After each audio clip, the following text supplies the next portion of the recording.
Hi ನಮಸ್ತೆ ಎಲ್ರಿಗೂ welcome back to my YouTube channel. ತುಂಬ ದಿನ ಆಗಿತ್ತು ವ್ಲಾಗ್ಗಳನ್ನ ಶೇರ್ ಮಾಡ್ಕೊಳ್ಳೋದಕ್ಕೆ ಆಗಿರಲಿಲ್ಲ, ಒಂದು ಕನ್ಸಿಸ್ಟೆನ್ಸಿನ ಮೇಂಟೈನ್ ಮಾಡಲಿಕ್ಕೆ ಆಗಲಿಲ್ಲ. ಯಾಕಂದರೆ ಮನೇಲಿ ಸ್ವಲ್ಪ ಮನೆ ಕಟ್ಟೋ ಕೆಲಸ ಎಲ್ಲ ಜಾಸ್ತಿ ಇದ್ದಿದ್ದರಿಂದ ಸೊ ಕೆಲಸದವರೆಲ್ಲ ಬರೋರು, ಸೊ ಅವರಿಗೆಲ್ಲ ಊಟ ತಿಂಡಿ ಕಾಫಿ ಟೀ ತುಂಬ ಕೆಲಸಗಳಿರ್ತಾಯಿತ್ತು. ಸೊ ಅದಕ್ಕೋಸ್ಕರ ವ್ಲಾಗ್ಗಳನ್ನ ಕಡಿಮೆ ಮಾಡಿದ್ದೀನಿ. ಇವತ್ತು ಹೇಳ್ತಾ ಇರೋವಂಥ ವಿಷಯ ತುಂಬ ಇಂಪಾರ್ಟೆಂಟು. ಯಾರಾದರೂ ಬ್ರೀಸ್ಟ್ ಫೀಡಿಂಗ್ ಬಗ್ಗೆ ತುಂಬ ಕ್ವಶನ್ಸ್ ಕೇಳಿದ್ರಿ, ಮತ್ತು ಲಾಸ್ಟ್ ಒಂದು ಸಪ್ರೇಟಾಗಿಯೇ ಅದರದ್ದು ಫೀಡಿಂಗ್ ಸ್ಟಾಪ್ ಮಾಡೋದು ವಿಡಿಯೋ ಹಾಕಿದ್ನಲ್ಲ, ಅದಕ್ಕೆ ಕೂಡ ತುಂಬ ಜನ ಏನೋ ಕಮೆಂಟ್ ಮಾಡ್ತಾನೆ ಇದ್ದೀರಾ ಸ್ವಲ್ಪ ಡೌಟ್ಸ್ಗಳ ಬಗ್ಗೆ. ಅದಕ್ಕೆ ಇವತ್ತು ವಿಡಿಯೋನ ಮಾಡ್ತಾಯಿದ್ದೀನಿ. ಕುಶಾಲಿನಿಗೆ 1.5 ವರ್ಷ ಆಯಿತು. ಸೊ ಅವಳಿಗೆ ಫೀಡಿಂಗನ್ನು ಸ್ಟಾಪ್ ಮಾಡಿದ್ದೇನೆ. ಅವಳಿಗೆ ಫೀಡಿಂಗ್ ಸ್ಟಾಪ್ ಮಾಡೋದು ತುಂಬ ಈಸಿ ಇರಲಿಲ್ಲ. ಪ್ರೇಯಾಂಶ್ಗೆ ಅಂದರೆ ಅವನು ಫೀಡಿಂಗ್ ಬಾಟಲ್ನಲ್ಲಿ ಹಾಲನ್ನ ಕುಡಿತಾ ಇದ್ದ. ಸೊ ಅದಕ್ಕೋಸ್ಕರ ಅವನಿಗೆ ಅಷ್ಟೊಂದು ಏನು ಅನ್ಕಂಫರ್ಟಬಲ್ ಫೀಲ್ ಆಗಲಿಲ್ಲ, ಅವನು ಆರಾಮಾಗಿದ್ದ. ನನಗೆ ಪೇಯ್ನ್ ಇತ್ತು, ಬಟ್ ಅವನೇನು ರಿಸ್ಕ್ ಕೊಡಲಿಲ್ಲ. ಬಟ್ ಕುಶಾಲಿನಿ ಆ ರೀತಿ ಅಲ್ಲ, ಸಿಕ್ಕಾಪಟ್ಟೆ ಅಳೋದಕ್ಕೆ ಸ್ಟಾರ್ಟ್ ಮಾಡಿದ್ಲು. ಅವಳನ್ನ ಸಮಾಧಾನ ಮಾಡೋದಕ್ಕೇ ಆಗ್ತಾ ಇರಲಿಲ್ಲ. ಮನೆಯವರೆಲ್ಲರೂ ಕೂಡ ನೋಡಿಕೊಂಡ್ರು ಅವಳು ಸಮಾಧಾನ ಆಗ್ತಾ ಇರಲಿಲ್ಲ, ಅಷ್ಟು ಅಳ್ತಾ ಇದ್ಲು ಅವಳು. ಫೀಡಿಂಗ್ ಸ್ಟಾಪ್ ಮಾಡಬೇಕು ಅಂತ ಅಂದ್ಕೊಂಡಾಗ್ಲೇ ಒಂದು 2 ಮಂತ್ಸಿಂದ ಅವಳಿಗೆ ಫೀಡಿಂಗ್ ಬಾಟಲ್ನಲ್ಲಿ ಹಾಲನ್ನ ಕೊಡೋದಕ್ಕೆ ಸ್ಟಾರ್ಟ್ ಮಾಡಿದೆ. ಬಟ್ ಯಾವುದೇ ಕಾರಣಕ್ಕೂ ಅವಳು ಕುಡಿಲೇ ಇಲ್ಲ. ಎಷ್ಟು ದಿನ ವೆಯ್ಟ್ ಮಾಡಿದ್ರು ಕೂಡ ಅವಳು ಅದನ್ನು ಇಷ್ಟನೇ ಪಡ್ತಾ ಇರಲಿಲ್ಲ. ಬೇರೆ ಲೋಟದಲ್ಲಿ ಹಾಲನ್ನ ಹಾಕ್ಕೊಟ್ಟು ಎಲ್ಲ ಮಾಡ್ತಿದ್ದೆ, ಬಟ್ ಅವಳು ಅದನ್ನು ಆಕ್ಸೆಪ್ಟ್ ಮಾಡ್ತಾ ಇರಲಿಲ್ಲ.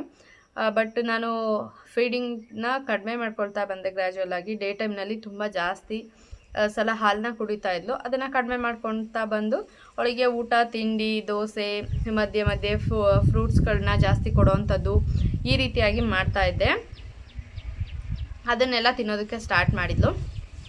ಸೊ ಫೀಡಿಂಗ್ ಸ್ಟಾಪ್ ಮಾಡಿಸ್ಬೇಕು ಅಂತ ಅಂದ್ಕೊಂಡಾಗ ನಾನು ಹಾಸ್ಪಿಟಲ್ಗೆ ಹೋದೆ ಫಸ್ಟು. ಯಾಕಂದರೆ ತುಂಬ ಪೇಯ್ನ್ ಬರುತ್ತೆ, ಮತ್ತು ಏನಾದರೂ ಪ್ರಾಬ್ಲಮ್ ಆದರೆ ಏನಾದರೂ ಸಜೆಷನ್ ಕೊಡ್ತಾರೆ ಡಾಕ್ಟರ್ ಅಂತ ಹೇಳಿ ಗುಬ್ಬಿನಲ್ಲೇ ಒಂದು ಹಾಸ್ಪಿಟಲ್ಗೆ ಹೋದೆ. ಹಾಸ್ಪಿಟಲ್ ಹೆಸರು ಹೇಳೋದು ಬೇಡ ಅಂತ ಅಂದ್ಕೊಳ್ತೀನಿ.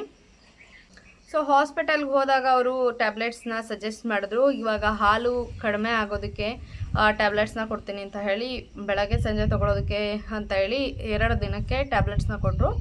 ಸೊ ಅದಾದಮೇಲೆ ಪೇಯ್ನ್ ಬಂದರೆ ತೊಗೊಳೋದಕ್ಕೆ ಅಂತ ಹೇಳಿ ಕೂಡ ಅಷ್ಟೇ ಪೇಯ್ನ್ ಕಿಲ್ಲರ್ ಟ್ಯಾಬ್ಲೆಟ್ನ ಕೊಟ್ಟಿದ್ದರು. ಅದು ಯಾವುದು ಕೂಡ ವರ್ಕ್ ಆಗಲಿಲ್ಲ ನನಗೆ. ಸಿಕ್ಕಾಪಟ್ಟೆ ಪೇಯ್ನ್ ಜಾಸ್ತಿ ಆಯಿತು.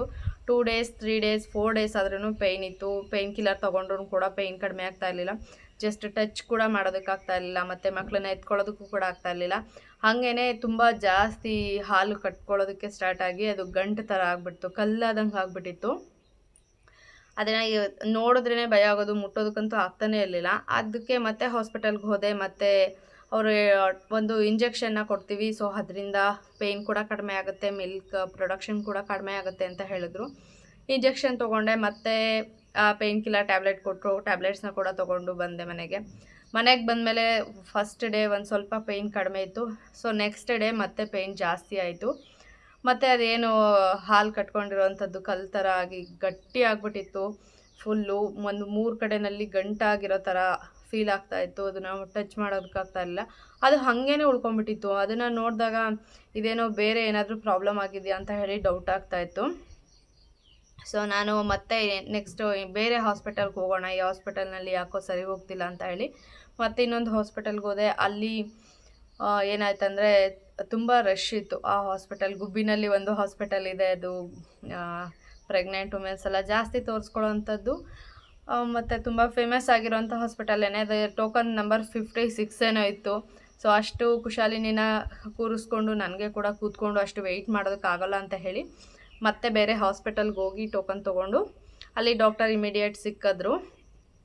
ಬಟ್ ಅಲ್ಲಿ ಏನಾಯ್ತಂದರೆ ಡಾಕ್ಟರ್ ಹೇಳಿದ ಮಾತನ್ನ ಕೇಳಿ ನನಗಂತೂ ಸಿಕ್ಕಾಪಟ್ಟೆ ಭಯ ಆಗೋದಕ್ಕೆ ಸ್ಟಾರ್ಟ್ ಆಯಿತು. ಸೊ ಇದು ಪಸ್ ಆಗಿರ್ಬೋದು, ಮತ್ತು ಸಿಕ್ಕಾಪಟ್ಟೆ ಗಂಟಾಗ್ಬಿಟ್ಟಿದೆ, ಅಂದರೆ ಹಾಲು ಎಲ್ಲ ಕಟ್ಕೊಂಡು ಇದೆಲ್ಲ ಕೀವಾಗಿರೋ ಥರ ಕಾಣಿಸ್ತಾ ಇದೆ ನನಗೆ. ಸೊ ನೀವು ಹೋಗಿ ಫಸ್ಟು ಸ್ಕ್ಯಾನಿಂಗ್ನ ಮಾಡಿಸ್ಬೇಕಾಗುತ್ತೆ. ಪಸ್ ಏನಾದರೂ ಆಗಿದೆಯಾ ಅಂತ ಹೇಳಿದ್ರಲ್ಲಿ ಗೊತ್ತಾಗುತ್ತೆ, ಸ್ಕ್ಯಾನಿಂಗ್ ಮಾಡಿಸ್ಬೇಕು. ಮತ್ತು ಇಲ್ಲ ಅಂತಂದರೆ ಇನ್ನೊಂದು ಆಪ್ಷನ್ ಇದೆ ನಿಮಗೆ, ಕಂಪ್ಲೀಟಾಗಿ ಒಂದು ಇಂಜೆಕ್ಷನ್ ಕೊಡ್ತೀವಿ. ಸೊ ಅದರಿಂದ ಹಾಲು ಗಟ್ಟಿಯಾಗಿರೋದೆಲ್ಲ ತೆಳುವಾಗ್ಬಿಡುತ್ತೆ, ನೀವು ಕಂಪ್ಲೀಟಾಗಿ ಎಕ್ಸ್ಪ್ರೆಸ್ ಮಾಡಬೇಕಾಗುತ್ತೆ ಅಂತ ಹೇಳಿ. ಸೊ ಅದು ಸಾಧ್ಯನಾ? ಮತ್ತು ಎಕ್ಸ್ಪ್ರೆಸ್ ಮಾಡಿದ್ಮೇಲೆ ಮತ್ತೆ ಹಾಲು ಬರೋದಿಲ್ವಾ? ಖಂಡಿತ ಬರುತ್ತೆ ಅಲ್ವಾ? ಸೊ ಆ ಥರ ಸಜೆಸ್ಟ್ ಮಾಡಿದ್ರು. ನಾವು ಅದನ್ನು ಬೇಡ ಅಂತ ಹೇಳಿ ನಾವೇನೇ ರಿಜೆಕ್ಟ್ ಮಾಡಿದ್ವಿ. ಮತ್ತು ಒಂದು ಬ್ಲಡ್ ಟೆಸ್ಟ್ ಮಾಡಿಸ್ಬೇಕಾಗುತ್ತೆ ನೀವು, CBC ಅಂತನೋ ಯಾವುದೋ ಒಂದು ಬ್ಲಡ್ ಟೆಸ್ಟ್, ಕಂಪ್ಲೀಟ್ ಬ್ಲಡ್ ಟೆಸ್ಟ್ನ ಬರ್ಕೊಟ್ರು ಒಂದು. ಅದಾದಮೇಲೆ ನಾವು ನಿಮ್ಮ ಕಿಡ್ನೀಸ್ ಹೇಗಿದೆ ಅಂತ ಹೇಳಿ ಈ ಥರ ಎಲ್ಲ ಮಾಡಿದಾಗ ನಾವು ಇದು ಸಡನ್ನಾಗಿ ಆ್ಯಂಟಿಬಯೋಟಿಕ್ಸ್ನ ಕೊಡೋದಕ್ಕಾಗೋದಿಲ್ಲ, ಇಂಜೆಕ್ಷನ್ಸ್ನ ಕೊಡೋದಕ್ಕಾಗೋದಿಲ್ಲ. ಸೊ ನಿಮ್ಮ ಕಿಡ್ನಿ ಯಾವ ಥರ ಇದೆ ಅಂತ ಹೇಳಿ ನೋಡಬೇಕಾಗತ್ತೆ ಅಂದರು. ಸೊ ಅದಾದಮೇಲೆ ಶುಗರ್ ಯಾವುದಿದೆ, ಶುಗರ್ ಏನಾದರೂ ಬಂದಿದೆಯಾ ನಿಮಗೆ, ಇಲ್ಲ ಶುಗರ್ ಲೆವೆಲ್ ಯಾವ ಥರ ಇದೆ ನಿಮ್ಮದು, ಅದನ್ನು ಕೂಡ ಟೆಸ್ಟ್ ಮಾಡಬೇಕು ಅಂತ ಹೇಳಿ ಶುಗರ್ಗೂ ಕೂಡ ಬ್ಲಡ್ ಟೆಸ್ಟ್ನ ಬರೋದು. ಸೊ ಅದಾದಮೇಲೆ ಇನ್ನೂ ಒಂದು ಯಾವುದೋ ಒಂದು ಬ್ಲಡ್ ಟೆಸ್ಟನ್ನು ಬರೆದಿದ್ರು. ಸೊ ಇದಿಷ್ಟು ಕಂಪ್ಲೀಟಾಗಿ ಇವಾಗ ಮಾಡಿಸ್ಕೊಂಡು ಬನ್ನಿ. ಅದಾದಮೇಲೆ ನಾವು ಒಂದು ಸದ್ಯಕ್ಕೆ ಪೇಯ್ನ್ ಕಿಲ್ಲರ್ ಇಂಜೆಕ್ಷನ್ನ ಕೊಡ್ತೀನಿ. ಸೊ ಅದರಲ್ಲೆಲ್ಲ ಏನು ರಿಪೋರ್ಟ್ ಬರುತ್ತೆ ನೋಡೋಣ.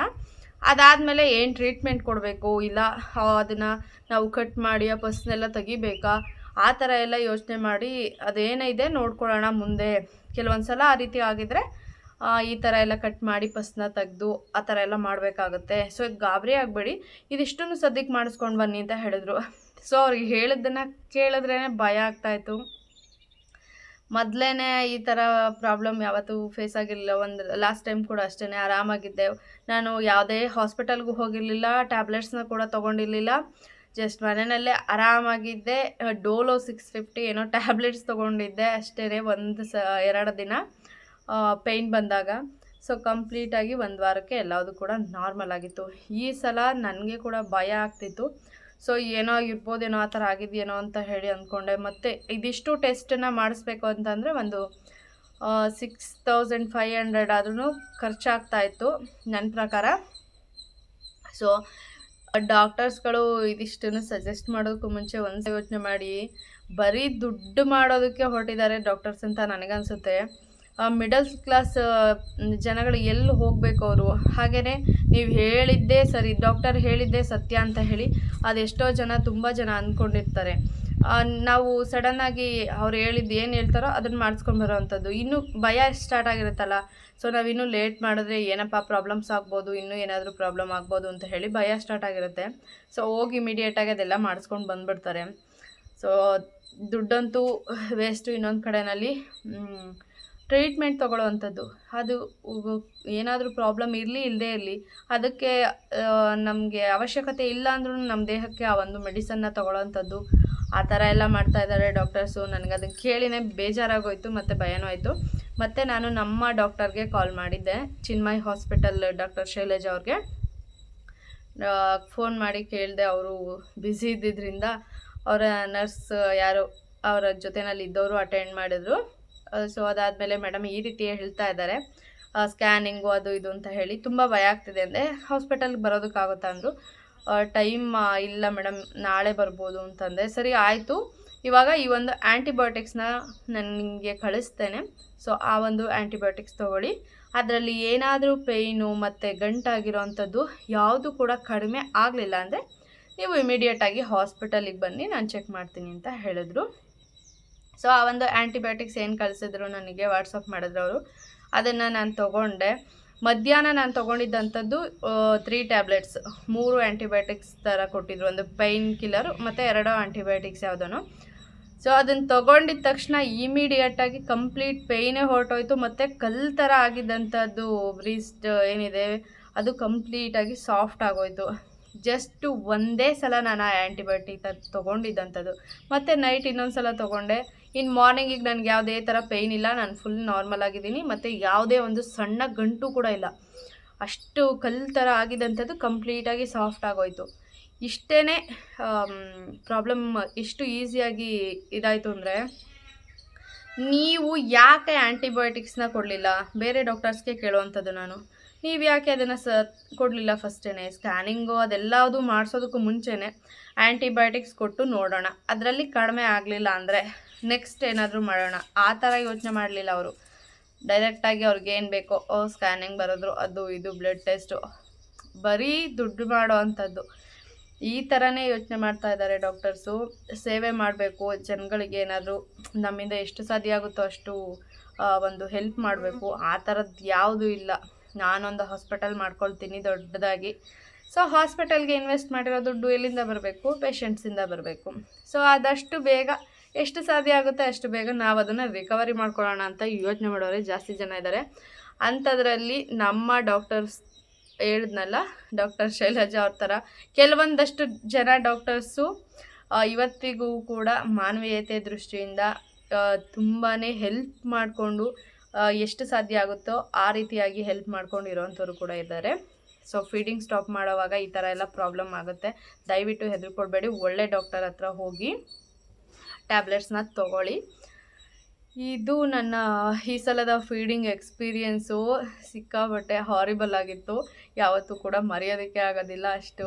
ಹಾಗೆಯೇ ಕುಶಾಲಿನಿ ನೈಟ್ ಟೈಮ್ ಅಂತೂ ಮಲ್ಕೊಳ್ತಾನೆ ಇರಲಿಲ್ಲ, ಸಿಕ್ಕಾಬಟ್ಟೆ ರಗಳೆ ಮಾಡ್ತಾಯಿದ್ಲು. ನೈಟ್ ಯಾವುದೇ ಥರ ನೀರು ಕೊಟ್ಟರು ಕೂಡ ಕುಡಿತಾ ಇರಲಿಲ್ಲ, ತುಂಬ ಹೊಟ್ಟೆ ಹಸಿವಾಗೋದು ಅವಳಿಗೆ. ಹಾಲು ಕೊಟ್ಟರೆ ಕೂಡ ಕುಡಿತಾ ಇರಲಿಲ್ಲ. ಜೋಲಿನಲ್ಲಿ ತೂಗಿ ಮಲಗಿಸೋದಕ್ಕೆ ಸ್ಟಾರ್ಟ್ ಮಾಡಿದ್ವಿ. ಅದಾದಮೇಲೆ ಗ್ರ್ಯಾಜುವಲ್ ಆಗಿ ಎದ್ದು ಸ್ವಲ್ಪ ನೀರು ಕುಡಿತಾ ಇದ್ಲು, ಇಲ್ಲ ಅಂತಂದರೆ ಹಾಲು ಕುಡಿತಾ ಇದ್ಲು ಲೋಟದಲ್ಲಿನೇ. ಇವಾಗ ನೈಟು ಮಲ್ಕೊಂಡ್ರೆ ಇನ್ನು ಮಾರ್ನಿಂಗೇ ಎದ್ದೇಳ್ತಾ ಇರೋವಂಥದ್ದು. ಆ ರೀತಿಯಾಗಿ ಅಡ್ಜಸ್ಟ್ ಆಗ್ತಾ ಬರ್ತಾಳೆ.